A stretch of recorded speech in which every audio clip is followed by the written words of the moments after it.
कभी अर्श पर कभी फर्श पर, कभी उनके दर कभी दर बदर, गमे आशिकी तेरा शुक्रिया मैं कहां कहां से गुजर गया। कभी हो रास्तू में तन्हा, कभी हो गुरूदे सहरा, मैं जुनू का हम सफर हो, मेरा कोई घर नहीं। এজন্য হযরত উলামায়ে কেরামের কাছে আমার অনুরোধ, আপনারা আপনাদের প্রত্যেকের জায়গায় নিজ নিজ মহল্লা, নিজ নিজ এলাকা, নিজ নিজ মসজিদ মাদ্রাসা আশপাশ যার যার সাধ্যমতো, কেউ 5 জনরে বলেন, কেউ 50 জনকে বলেন, কেউ 5000কে বলুক, কেউ 50,000কে বলুক,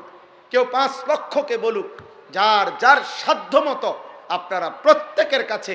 এক ভাই হিসাবে আমি অনুরোধ করছি, হযরত উলামায়ে কেরাম আরেকটু মেহনত করেন, আরেকটু উম্মতের ফিকির করেন, দরদ করেন, আরও একটু দেখেন এই সমাজের ছেলেগুলোকে ফেরানো যায় কিভাবে, এই সমাজের মেয়েদেরকে কিভাবে ফিরানো যায়, এই সমাজের বাবাদেরকে কিভাবে ফিরানো যায়। একটা একটা আল্লাহর বান্দাকে গুনার থেকে যদি বাঁচাইতে পারেন, জাহান্নাম থেকে বাঁচাইতে পারেন, তওবা করে যদি কাউকে আল্লাহর দিকে ফিরায় আনতে পারেন, খোদার কসম নবী বলছে আল্লাহর কোনো বান্দা যদি গুনাহ ছেড়ে তওবা করে আল্লাহর কাছে ফিরে আসে, খুশিতে মহান আল্লাহ ফেরেশতাদেরকে বলে আমার আসমান সাজিয়ে দে, আমার জান্নাত সব সাজায় দে।